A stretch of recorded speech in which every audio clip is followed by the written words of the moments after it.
25 दिन धरी चली माँ बुढ़ी ठाकुराणी यात्रार आज शेष दिन। माँ ठाकुराणी गत 3 तारिख में शाशुघर अर्थात स्थायी मंदिर देशी बेहरा साई स्थित अस्थायी पीठ को जाते से दिन ठारू यात्रार आरंभ होता। चांगुड़ी आज्ञामाल हो जाइथिबा माँ घटरे स्थापन हो साही साही बुलिबा सह रथ उन्मोचन करथिले। माँ को आगमन में सहर उत्सव मुखर होइथिला। आज शेष दिन में पुणी थोड़े घटरे बसी माँ आज बाप घर शाशु घर को फेरिबे। सेतिपाई मानसिकधारी माने निज मानसिक पूरण पाई घट स्थापन करुछथि।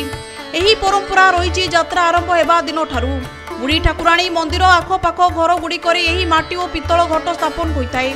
आज महिला माने उपवास रही एही घट बसंती। अन्य पक्षरे ठाकुराणी मंदिर में भी माँ को आगमन को नहीं साजसजा जोरसोर चली। माँ को मंदिर को फूल सजाऊंट ब्रह्मपुर फूल व्यवसायी संघर कर्मकर्ता माने 70 ऊर्ध्व कर्मकर्ता माने आसी पूरा मंदिर को फूल सजाइबारे लगी पड़ती। सेमाने निज आड़ू आसी माँ को प्रत्यावर्तन पाई एभली साजसजा करुछथि।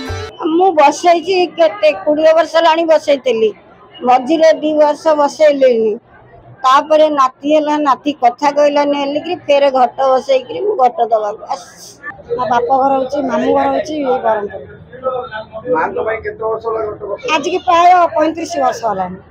आम आइथिला बेले कहथिला मोर अनिनाथ देखिले घर समस्त बड़ तेणु अनिनाथ देखिले ये करू मोर जोड़े पुओ गोटे झील माँ दयारू पिला माने भी बहुत भलर अच्छा मो मानसिक पूर्ण हो गला कि पिला मानकर पुअर बड़ पुओ घट बसई बसिकी तार मानसिक पूर्ण हम पुओ टे कथा कही पार ना चली पार ना से ये छाड़ी वर्ष है पुओ चलला कथा कहला बसई।